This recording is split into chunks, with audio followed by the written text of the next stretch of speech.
Assalamualaikum warahmatullahi wabarakatuh. Kami dari kelompok 5 ingin mempresentasikan materi tentang mengelola portofolio investasi. Sebelumnya, perkenalkan anggota kami. Yang pertama itu saya sendiri, Juwida Septia. Selanjutnya ada Pahlepi Dwi Mohadid. Yang selanjutnya ada Anindya Dewi Maharani. Yang selanjutnya ada Anissa Nabila. Dan yang terakhir ada Tasya Uswatun Hasanah. Materi pertama akan dijelaskan oleh saya sendiri. Mayoritas investasi sistem informasi atau teknologi informasi dikelola sebagai proyek atau program, dan karenanya manajemen portofolio sistem informasi atau teknologi informasi memiliki banyak karakteristik yang sama dengan manajemen portofolio proyek atau PPM. Ada beberapa definisi PPM, masing-masing menekankan aspek yang berbeda. Misalnya, Asosiasi Manajemen Proyek mendefinisikan PPM sebagai pemilihan dan manajemen semua proyek perusahaan, program dan kegiatan bisnis seperti biasa dengan mempertimbangkan kendala sumber daya. Kantor Perdagangan Pemerintah Inggris mengadopsi perspektif proses yang lebih adalah tingkat perusahaan, proses tingkat strategi untuk mengkoordinasikan pengiriman yang berhasil di seluruh rangkaian program dan proyek perusahaan. Definisi Kantor Audit Nasional Inggris menekankan pada aspek prioritas dan penyelarasan strategis, memprioritaskan semua proyek dan program perusahaan berjalan dengan tujuan bisnis dan disesuaikan dengan kapasitasnya untuk mengirimkannya. Materi selanjutnya akan dijelaskan oleh Tasya Uswatun Hasanah.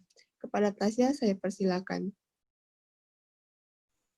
Baiklah, saya akan menjelaskan penelitian tentang PPM. Di sini, dari hasil penelitian menunjukkan bahwa sekitar 90% organisasi melakukan beberapa bentuk PPM untuk investasi SITI mereka. Tapi hanya 40% dari mereka yang puas dengan seberapa baik mereka melakukannya. Menariknya, ada pembagian yang setara antara mereka yang melakukan PPM untuk semua proyek, termasuk SITI, dan mereka yang membatasinya hanya untuk proyek SITI saja. Studi ini menunjukkan tidak ada perbedaan yang signifikan dalam tingkat kepuasan kedua kelompok. Sebagian besar organisasi tampaknya gagal menggunakan manajemen portofolio proyek secara efektif untuk memaksimalkan nilai bisnis yang mereka capai dari koleksi investasi SITI mereka.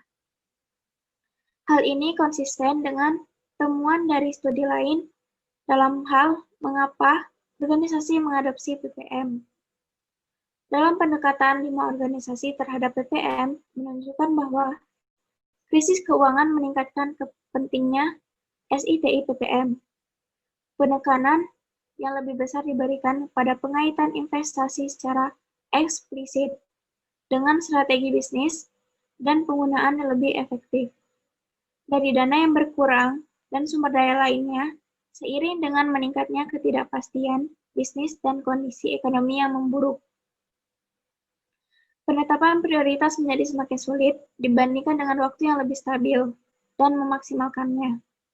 Manfaat, keseluruhan, dan resiko keseimbangan masih terbukti bermasalah bagi sebagian besar organisasi.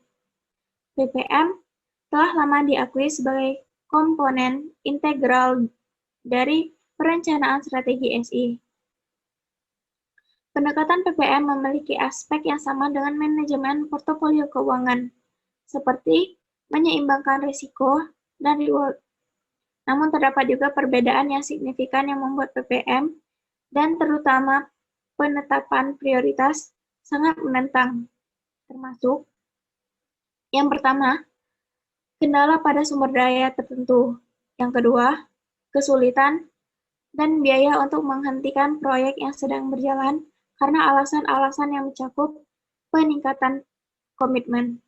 Dan yang terakhir, berbagai jenis proyek, baik aplikasi maupun infrastruktur, dan ketergantungan di antara mereka, kesulitan dalam mengidentifikasi dan menilai banyak manfaat dan secara akurat menghubungkan baik biaya maupun manfaat untuk investasi tertentu.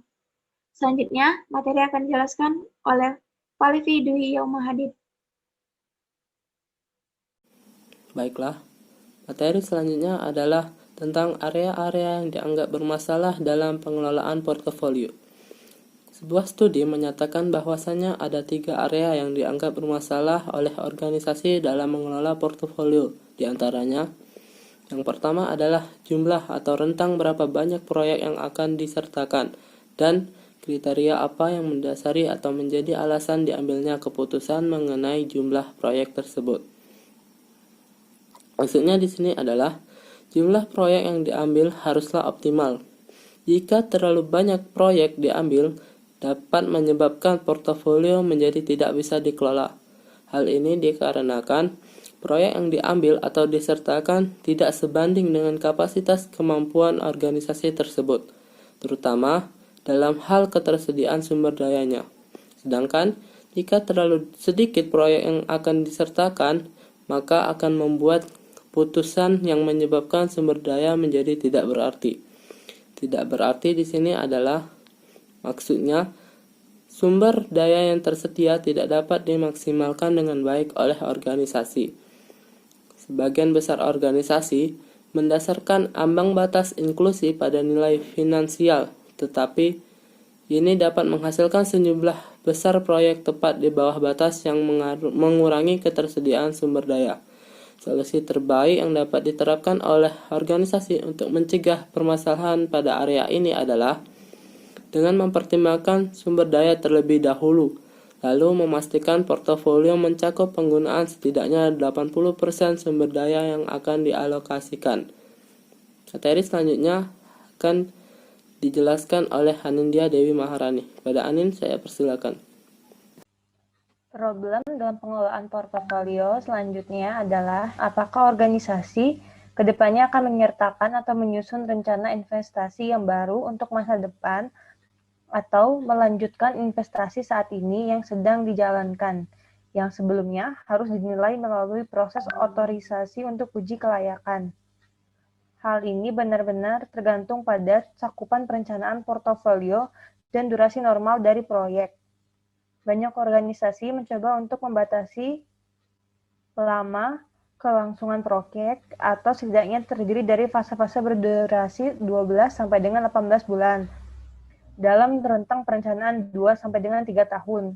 Hal ini dilakukan untuk mengurangi resiko dan memberikan fleksibilitas untuk mengubah prioritas jika diperlukan sesuai dengan perubahan keadaan.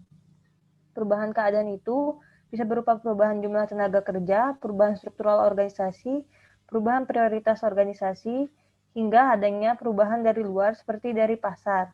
Inilah mengapa organisasi membutuhkan manajemen portofolio investasi.